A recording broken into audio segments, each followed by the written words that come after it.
4장 1절로 11절 다 찾으신 줄 알고 한 절씩 교독으로 읽겠습니다. 이르에 내가 보니 하늘에 열린 문이 있는데 내가 들은 바 처음에 내게 말하던 나팔 소리 같은 그 음성이 가로되 이리로 올라오라 이후에 마땅히 될 일을 내가 내게 보이리라 하시더라.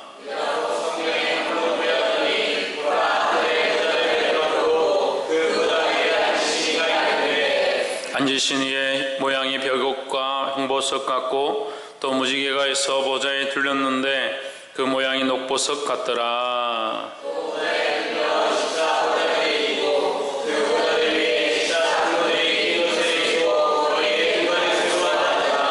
보좌로부터 번개와 음성과 내성이 나고 보좌 앞에 7 등불 켠 것이 있으니 이는 하나님의 7 영이라.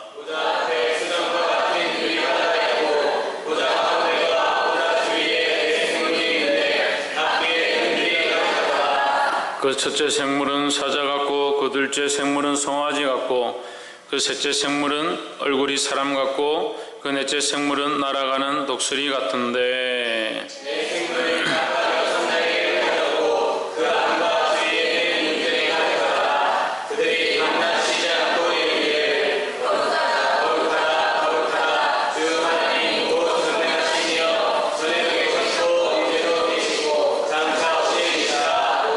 그 생물들이 영광과 존귀와 감사를 보좌에 앉으사 세세토록 사시는 이에게 돌릴 때에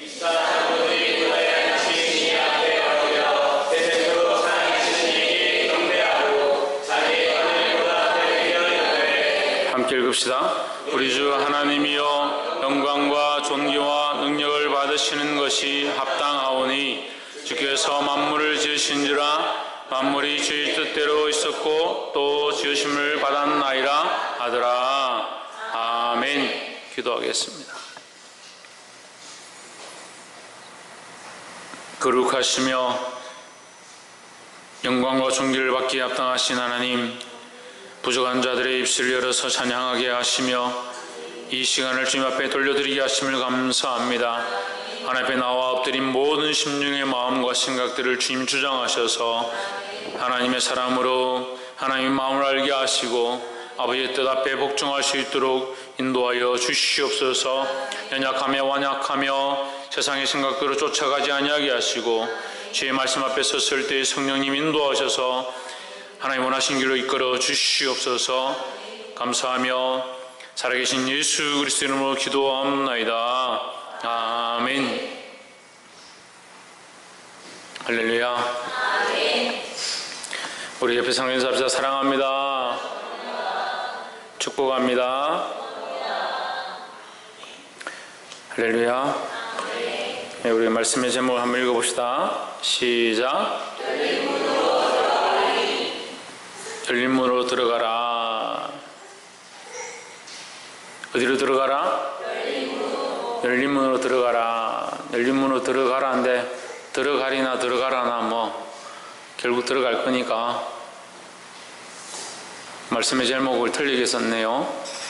어디로 들어가라? 열린 문으로 들어가라. 들어가시기를 주의 이름으로 축복합니다. 우리에게 열려 있습니다. 뭐가 열려 있습니까? 하나님 나라의 은혜가 우리에게 열려 있습니다. 누구로 말미암아 들어갈 수 있습니까? 예수 그리스도로 말미암아 들어갈 수 있습니다. 열려 있는데 누구로 말미암아 들어갈 수 있다라는 것은 그 열려 있는 존재가 무엇이냐, 여는 자가 누구냐, 하늘과 땅의 모든 권세를 주신 이 모든 권세를 가지고 있는 이가 누구냐? 예수 그리스도죠. 모든 문제와 모든 고통과 아픔과 생명에 대한 주권이 예수 그리스도에게 있습니다. 그분이 여셨습니다. 그러면 이 열린 문의 존재는 누구냐? 예수 그리스도를 얘기하는 것이죠. 그래서 우리가 하나님 앞에 올라갈 수 있는 것도 하나님의 은혜고 그 은혜가 우리에게 어떻게 나타났다? 예수 그리스도를 통해서 나타났다. 그래서 우리가 하나님 앞에 들어갈 수 있는 것은 예수 그리스도로 말미암은 은혜로 들어갈 수 있는 줄 믿습니다.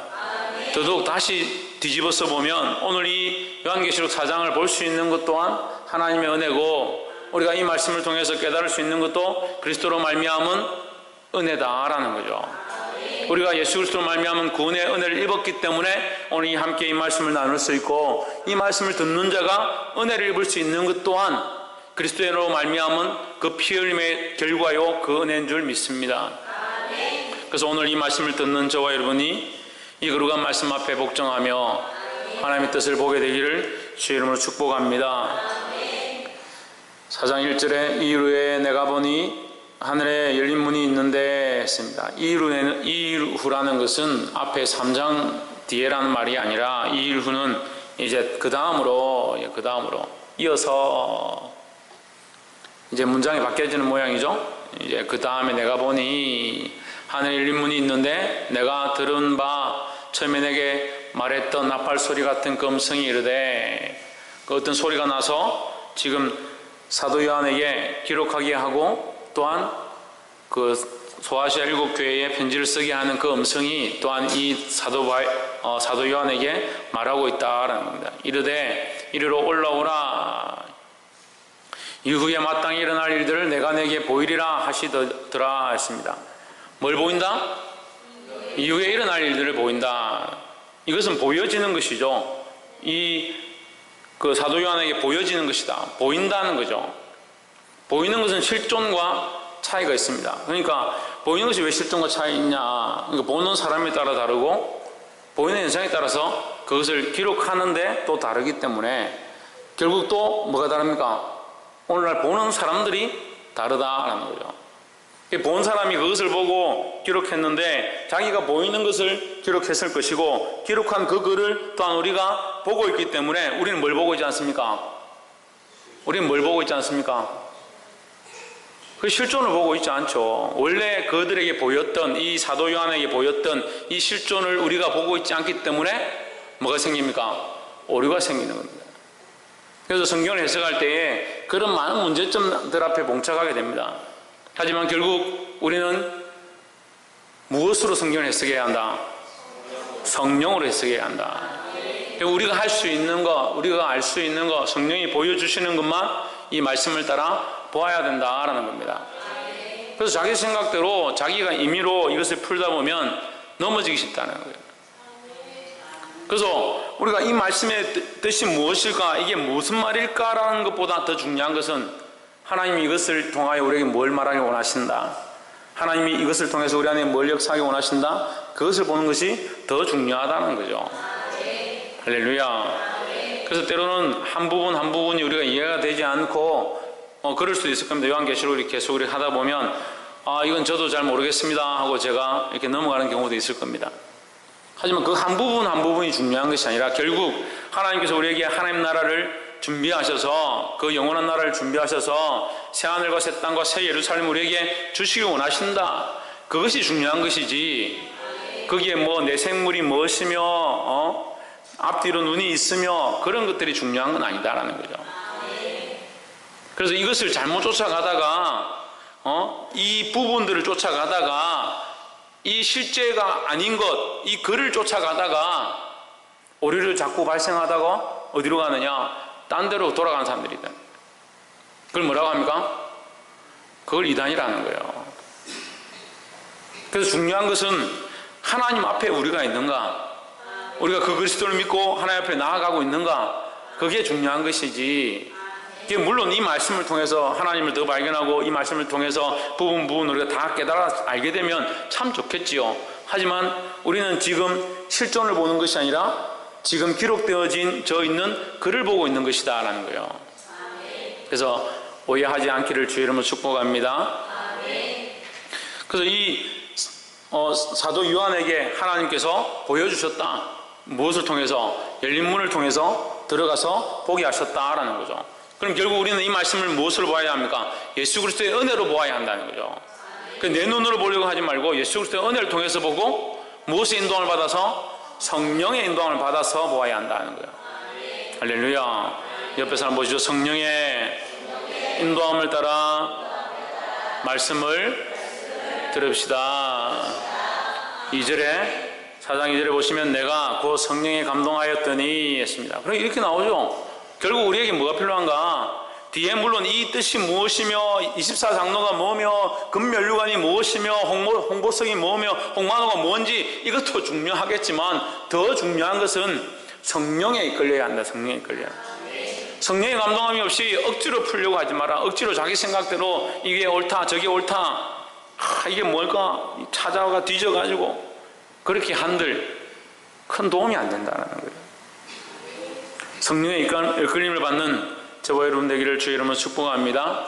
그래서 이 사도 요한 또한 그렇게 지혜롭고 예수님 곁에 있었지만 그도 뭘 따라서 성령의 감동을 따라서 성령이 감동되었더니 보라 하늘의 보좌를 베풀었고 그 보좌 위에 앉으신 이가 있는데 했습니다.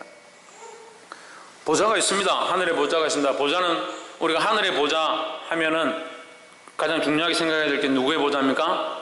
하나님의 보좌. 그 다음에 어린 양의 보좌.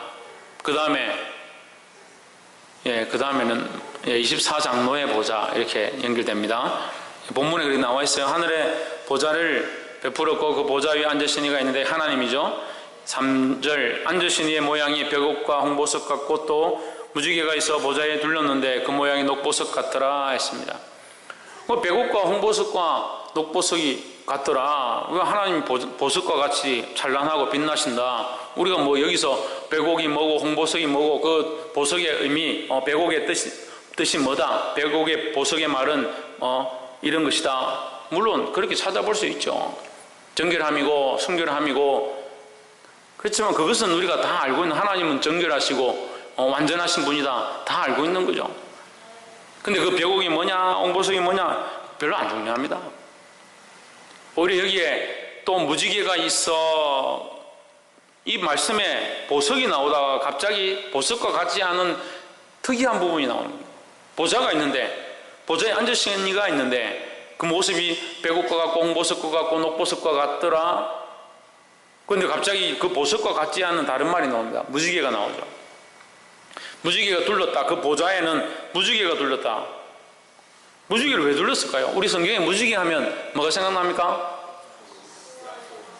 노아의 방주가 생각나죠. 노아의 방주가 생각나는데 노아의 방주가 무지개는 아니고 무지개는 뭘 상징한다 했습니까?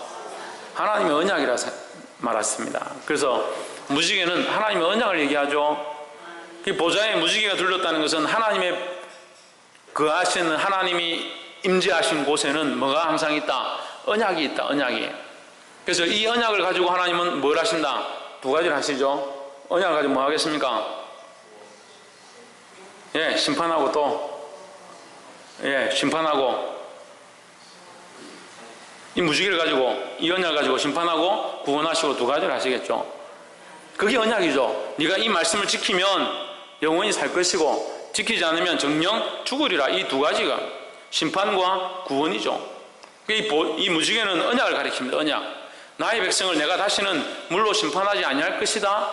그럼 심판 안 한다는 게 아닙니다. 심판 안 한다는 게 아니에요. 그래서 만인 구원설을 외치는 사람들이 그게 잘못됐습니다. 하나님 심판하지 않겠다고 한 적이 없는데 그럼 고라 자손들 땅이 무지개 사건은 훨씬 이전이고 무지개 언약은 훨씬 이전이고 그 뒤에 고라 자손들이 나와서 땅이 갈라져서 그들이 심판을 받습니다. 어떻게 심판받습니까? 우리말로 하면 적개 심판을 받습니다. 바로 지옥 수월에 들어가 버렸다. 그런 심판을 받았습니다.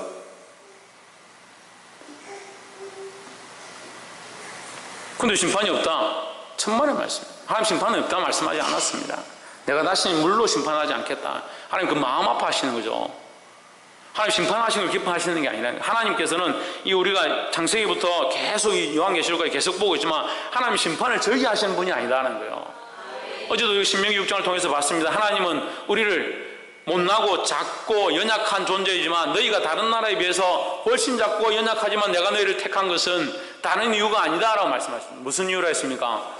사랑하신 연고다. 내가 너희를 사랑했기 때문에 내가 너희를 선택했다라는 거죠. 그 하나님이 심판을 저기하는 것이 아니다는 거죠. 할렐루야. 그 하나님 앞에 무지개가 있다는 것은 하나님 심판을 절개하지 아니하고 그들을 용서하시고 구원하기 원하신다는 마음을 언약의 표로 보여주시는 것이다라는 겁니다. 할렐루야. 그래서 하나님 어떤 하나님이시다? 자비하신 하나님이시다. 인내하신 하나님이시다. 심판을 더디하시는 하나님이신 줄 믿습니다. 4절에 또 보좌에 둘러 24보좌들이 있고, 보좌가 있고 그 주위에 이제 보좌가 또 있는 거죠. 그 주위에 보좌가 둘러 있는데 24보좌가 있더라. 24보좌, 24개의 보좌가 있으니까 그 보좌에 앉은 사람이 있겠죠. 그 24개 보좌 위에 24장로들이 흰 옷을 입고 위에 머리에 금면류관을 쓰고 앉았더라 했습니다. 우리가 여기서 이제 요한계시록 3장까지는 그래도 좀 쉽게 우리가 라오디아 교회와 스무나 교회와 빌라델비아 교회와 이렇게 하면서 7개, 아소아시아 7개에 편지한다, 4대 교회와 이런 데 편지한다, 내가 너희의 충성을 알고 뭐 이런 말씀을 했으니까 좀 쉬웠습니다. 근데 이제 4장부터는 좀 이제 어려운 말씀들이 많이 나와요. 우리가 해석하기 힘든 말씀들이 많이 나와요.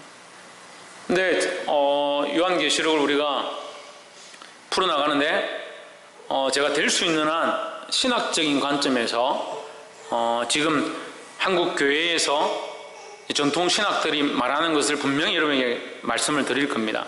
하지만 그 반면에 제 마음에 하나님께서 주시는 부분들과 함께 비교해서 말을 하겠습니다. 그러면 제가 아까도 말씀드렸지만 이것은 구원의 문제는 아니다는 거죠.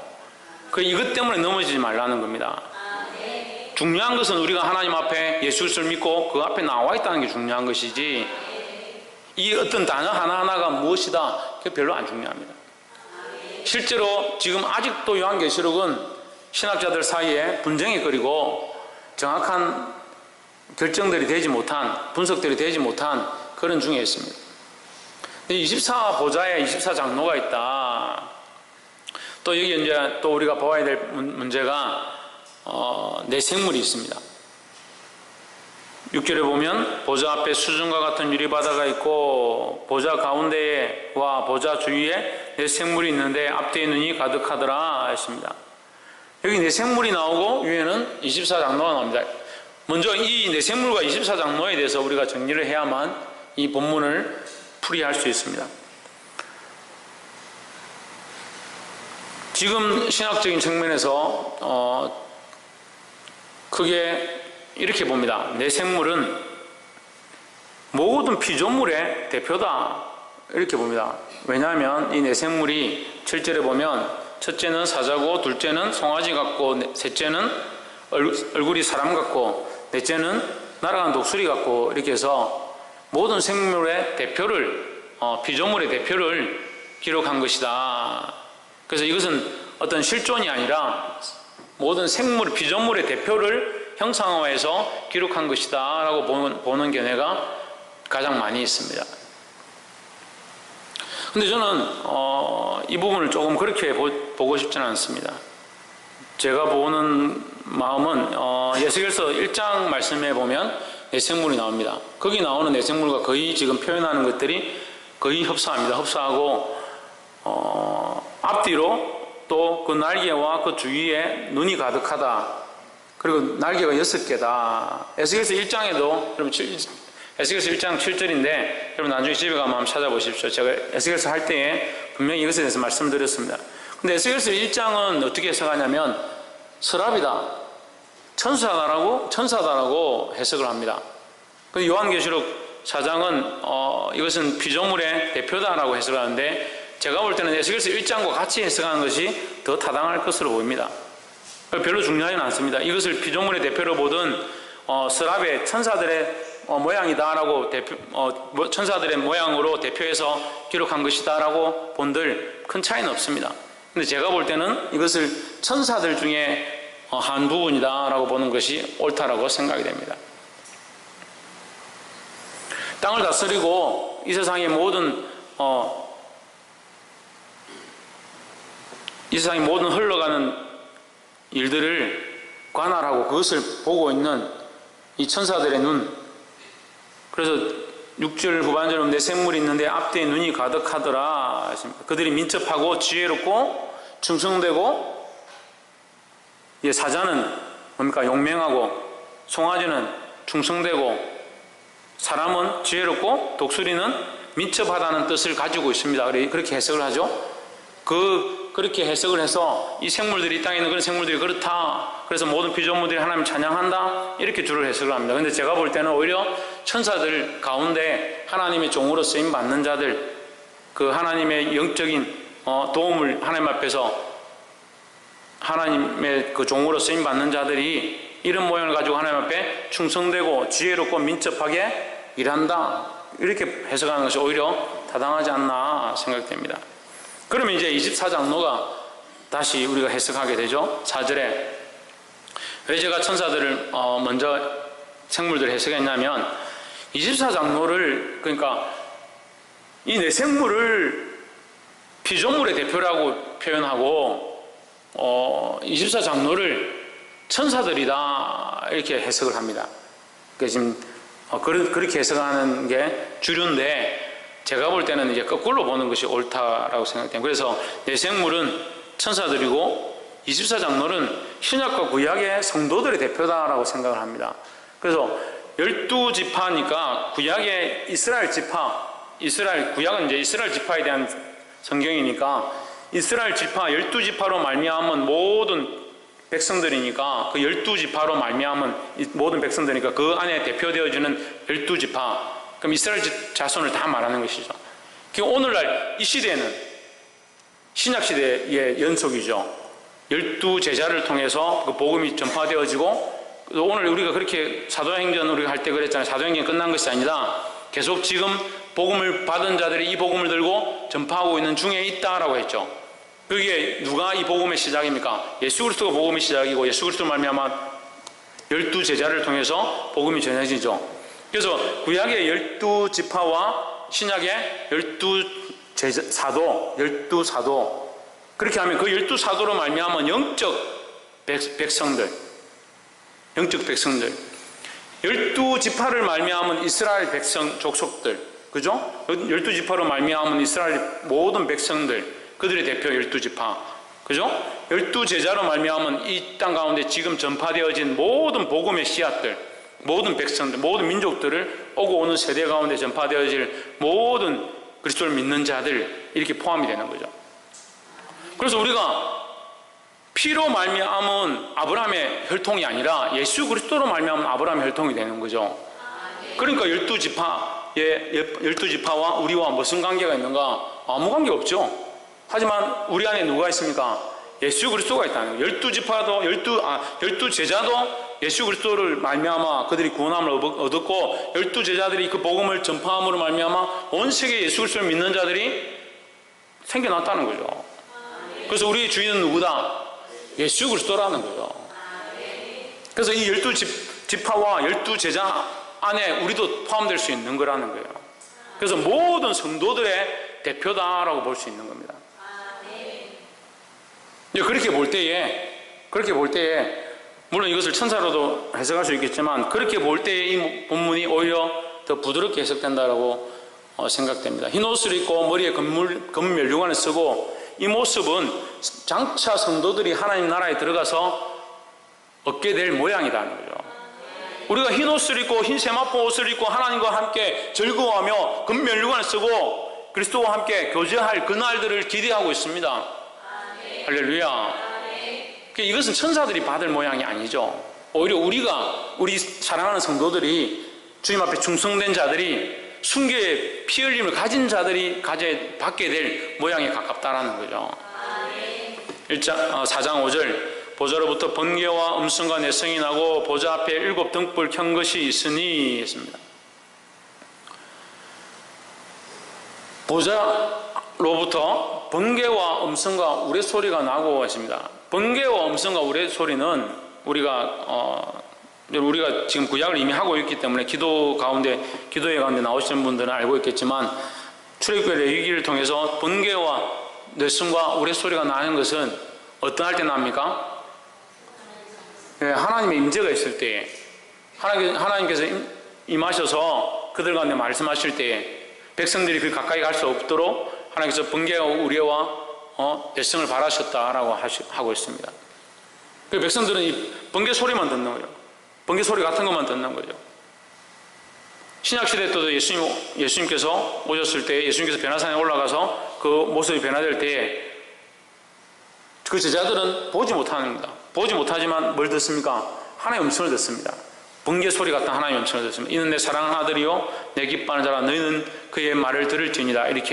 이런 음성을 듣습니다.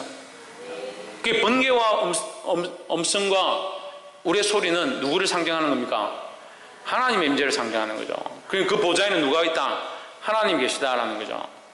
하나님을 표현할 수 없으니까 이렇게 표현하는 거예요. 하나님이 그 보좌에 계신데 번개와 뇌성과 우리의 소리가 나고 있다. 하나님이 그 보좌에 계시다는 거죠. 그 보좌 앞에 뭐가 있느냐? 현등불 7이 있으니 했습니다. 우리가 요한계시록 1장을 할 때 7 등대에 대해서 얘기했습니다. 완전한 7 금 등대는 누구를 가리킨다 했습니까? 예수 그리스도를 가리킨다 했죠. 그러니까 그 보좌에 하나님 계시고 그 앞에 누가 있다? 예수 그리스도가 계시다는 거죠. 하나님과 예수 그리스도가 계시고 이는 하나님의 7 영이라 했습니다. 하나님 계신데 그 앞에 예수 그리스도가 있고 또 이는 하나님의 7 영이다. 7 영이 또 나왔습니다. 우리 1장 할 때 이거 했어요. 1장 할 때 7 영은 뭐라 했습니까? 성령이다 했죠. 그래서 이것이 같이 같은 것으로 현 7 등불 7과 하나님의 7 영이 같은 것으로 표현된 것은 보이지만 실제로는 그 보좌에 하나님이 계시고 그리스도가 있고 또 성령이 함께 있다라는 거죠. 그래서 이것을 우리가 쉽게 뭐라고 합니까? 삼위일체 하나님이 그 보좌에 계시다라는 거죠. 4장 6절 보좌 앞에 수준과 같은 유리바다가 있고 보좌 가운데와 보좌 주위에 네 생물이 있는데 앞뒤에 눈이 가득하더라 하십니다. 보좌 앞에 뭐가 있다? 수준과 같은 유리바다가 있다. 우리가 바다가 이렇게 맑고 투명하고 깨끗할수록 아름답다고 이렇게 생각을 하죠. 근데 얼마나 맑으냐? 수준과 같다. 그 속을 다 볼 수 있다는 거죠. 그 하나님 앞에 숨길 수 있는 것이 아무것도 없다라는 겁니다. 하나님 나라에는 또한 숨길 것이 없다라는 거죠. 하나님 나라에 들어갔는데 가려지고 잘 안 보이고 뭐가 있을까? 집집마다 칸칸이 칸을 쳐가지고 우리 어렸을 때 그런 생각했어요. 천국 가면 영원한 맨션 이런 찬양을 막 부르면서 천국에 가면 우리가 집 한 채 얻을 것이다. 어릴 때 집이 없으니까 천국 가면 집 한 채 얻는다. 그 아파트 맨션 하는 게 얻으면 정말 좋겠다. 하나님 나라에 가면 맨션이 있다. 그래서 열심히 주를 위해 충성한 사람은 큰 대굴 같은 집을 얻고 맨날 제대로 주일도 안 지키고 예배 시간마다 빠뜨린 집사는 가니까 조그마한 단칸방을 주더라. 그래 슬프다. 그래서 살아 돌아온 사람들이 여러분 그렇게 하지 마십시오. 또 뭐 개틀모자 그런 또 누가 자기 죽었는데 자기는 하나님이 멸류관을 써주는데 저기 뭐 금멸류관 주고 은멸류관 주고 동멸류관 주는데 자기는 와가지고 개틀모자를 떡 씌워주더라. 하나님 나라는 그 육체로 임하는 게 아니에요. 그 사람이 자꾸 육체의 소욕을 가지고 육체의 욕심을 가지니까 이 땅의 것들을 자꾸 바라보니까 이 땅에 좋은 걸 갖다가 하늘에 갖다 붙여버리는 거예요. 하나님 앞에 그것들은 아무 소용이 없어요. 지금 수억, 수조 아무리 많은 돈을 가지고 있어도 하나님 나라에 가서 아무 소용이 없습니다. 그래서 자꾸 이 땅에 있는 물질관을 가지고 하나님 나라에 접목하려고 하니까 그 하나님 나라에 이런 것이 있을 것이다. 그 착각을 하는 거예요. 하나님 나라에는 가리거나 숨기거나 보이지 않게 하거나 그럴 것이 없다라는 겁니다. 할렐루야. 7절에 우리가 이제 네 생물이 있고 7절에 그 첫째 생물은 사자와 같고 사자는 아까 얘기했습니다. 용맹스럽고 그 둘째 생물은 송아지 같고 송아지는 충성되고 셋째 생물은 그 얼굴이 사람 같고 사람은 지혜롭고 그 넷째 생물은 날아가는 독수리 같고 민첩하다. 이게 하나님의 부르시는 종들이다 이렇게 보시면 되겠습니다. 8절에 그 네 생물이 각각 6날개가 있고 그 안과 주위에 눈이 가득하더라 했습니다. 6날개가 있다. 에스겔서에도 똑같이 기록되어 있습니다. 6날개가 있다. 거기는 더 자세히 기록되어 있습니다. 6날개를 뭐 한다? 2날개로 다리를 가리고 2날개로 그 몸을 가리고 2날개로 날면서 이사야서에도 천사가 나옵니다. 서랍이 나오죠. 하나님 보좌가 있는데 내가 눈을 들어보니 하나님 보좌가 있는데 천사들이 날며 창화하여 이르기를 거룩하다 거룩하다.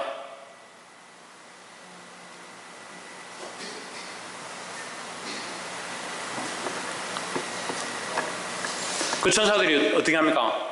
두 날개는 발을 가리고 두 날개는 얼굴을 가리고, 그이는 얼굴 가렸다 했습니다. 얼굴 가리고 두 날개는 날며 창화했다, 찬양했다 하는 거죠. 그러니까 여기 나온 내 생물 하나님 찬양하는 모양과 이사야서 6장에 나오는 그 천사의 찬양의 모양이 똑같습니다. 에스겔서 1장에 나오는 천사라고 기록된 말씀과 똑같습니다. 그래서 이것을 천사로 기록하고 해석하는 것이 전혀 틀리지 않습니다. 이 주석을 해석한 분들은 제가 이제 톰슨이나 제가 가리스 이런 몇 가지 이제 제가 주석을 보고 있는데, 이런 분들 또 이 한국 정통적으로 해석하시는 분들이 있는데 저하고 조금 다르지만 저는 이렇게 보는 것이 오히려 성경적이다 봅니다. 이사야서나 에스겔서를 통해서 이 똑같이 기록된 자들의 모양이 천사다는 거죠.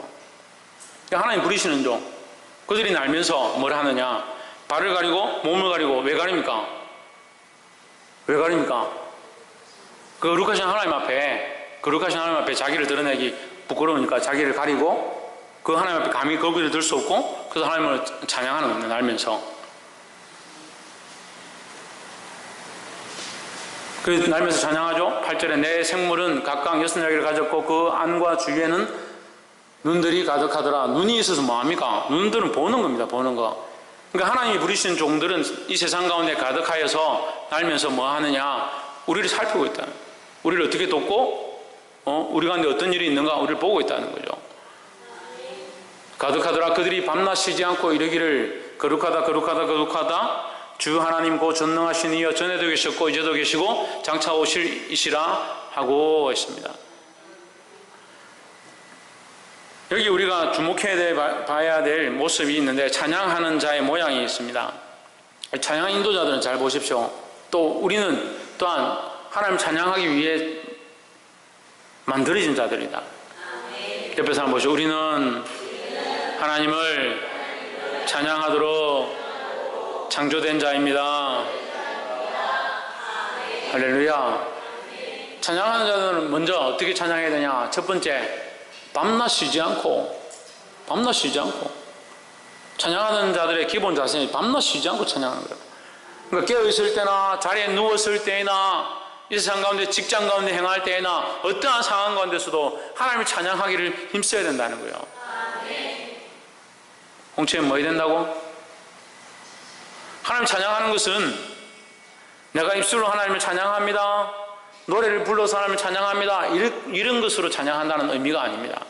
더 나아가서 내가 예수 그리스도를 주로 삼고 하나님을 나의 주요 나의 하나님으로 올려드리는 이 삶의 자세, 그런 영적 권위를 인정하고 있는 삶의 모양으로 살아가는 것이 하나님을 찬양하는 자의 삶의 모양이라는 거예요. 어떻게 24시간 밤낮 쉬지 않고 찬양할 수 있겠느냐? 찬양할 수 없죠.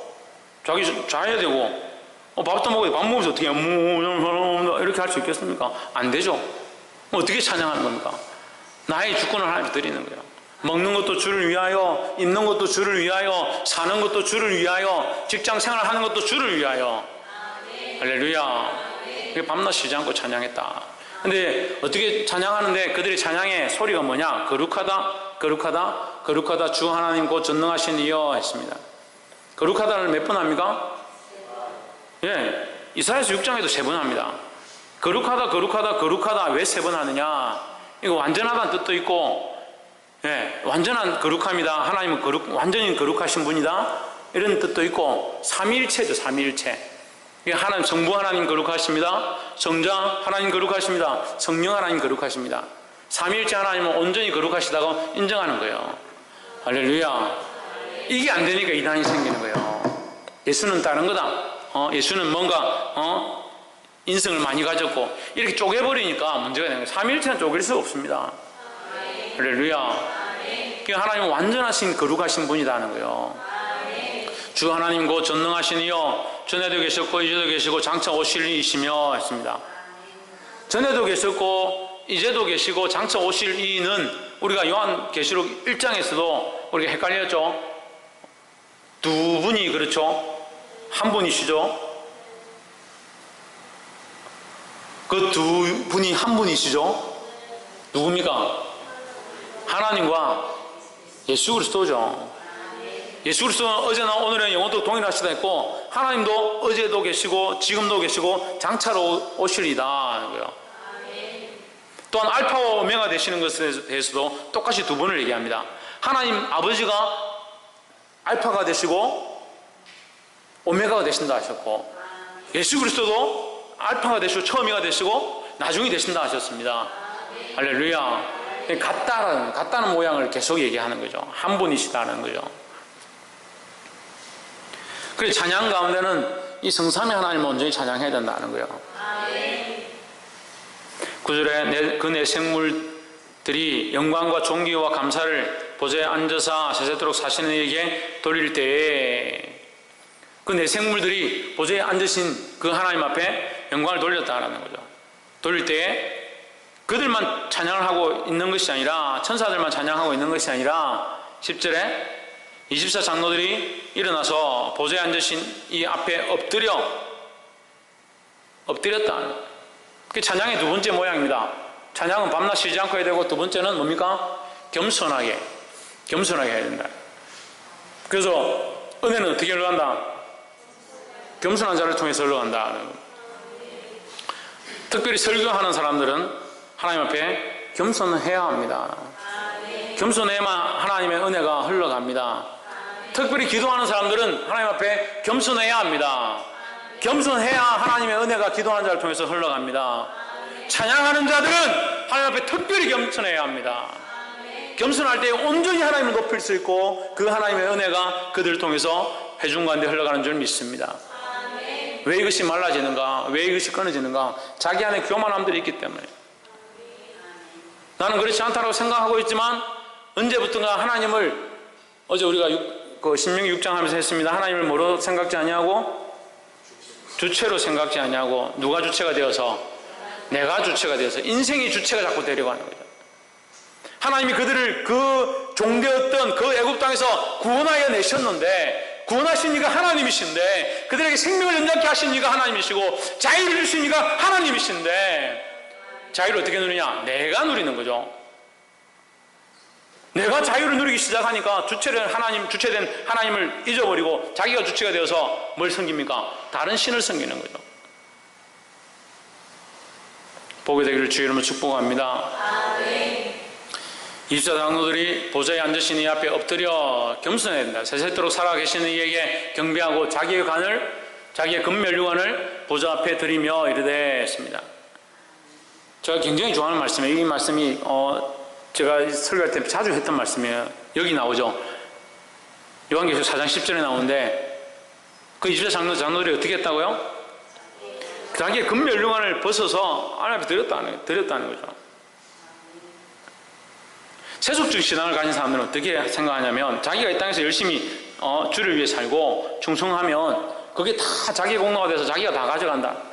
물론 하나님께서 공로를 다 정산하시겠죠. 정산하시는 이가 누구십니까? 하나님이시죠.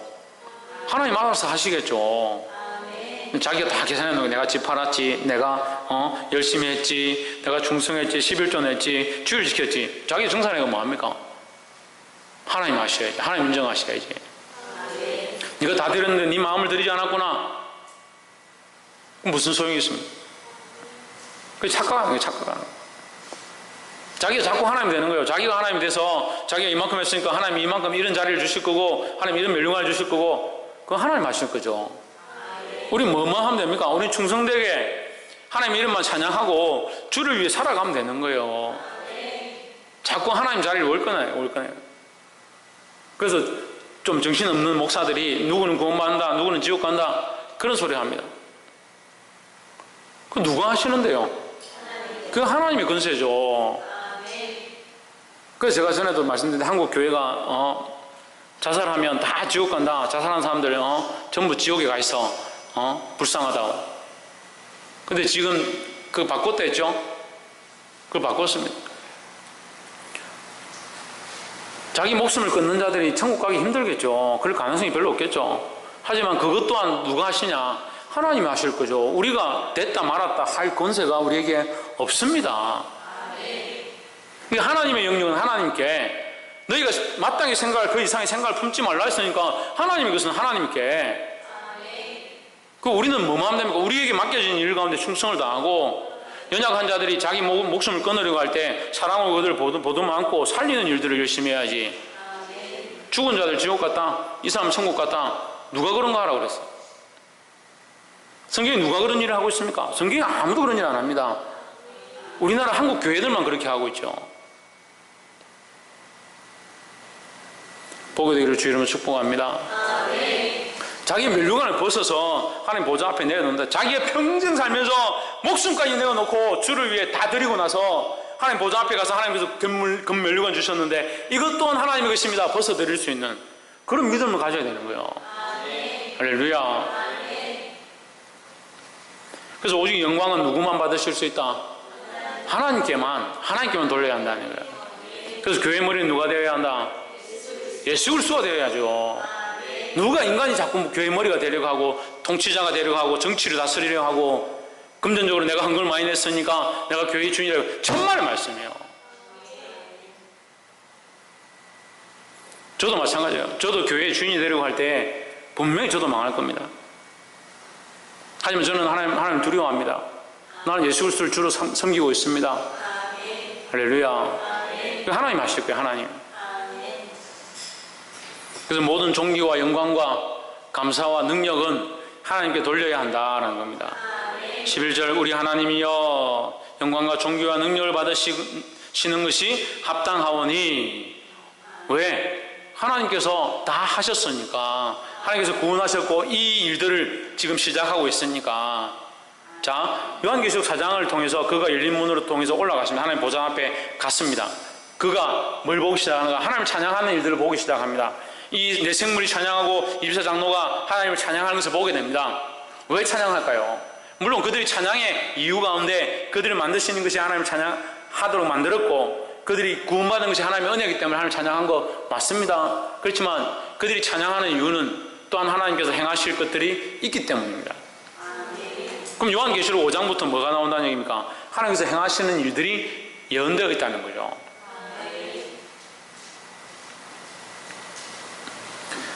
영광과 존귀와 능력을 받으시는 것이 합당하오니 주께서 만물을 지으신지라 만물이 주의 뜻대로 있었고 또 지으심을 받았나이다 했습니다.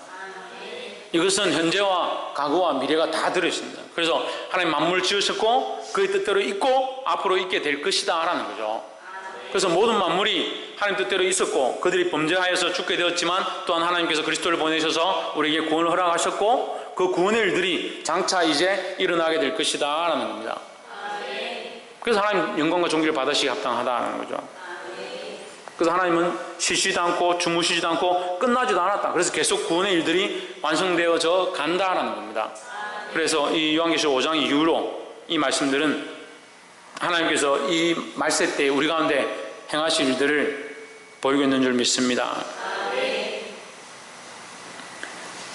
말씀을 맺겠습니다. 이 말씀들이 어렵고 때로는 우리에게 의문들이 되지만 그것이 중요한 것이 아니라 하나님 살아계시고 예수 그리스도 우리의 주인이라는 사실이 더 귀한 일인 줄 믿습니다. 그 앞에 우리는 마땅히 하나님 앞에 영광을 돌려야 될 자이고 찬양을 돌려야 될 자들로 서야 되는 줄 믿습니다. 그래서 하나님 앞에 합당한 찬양을 돌리고 그 앞에 사용되어지는 인생을 살기를 주의 이름으로 축복합니다. 기도하겠습니다.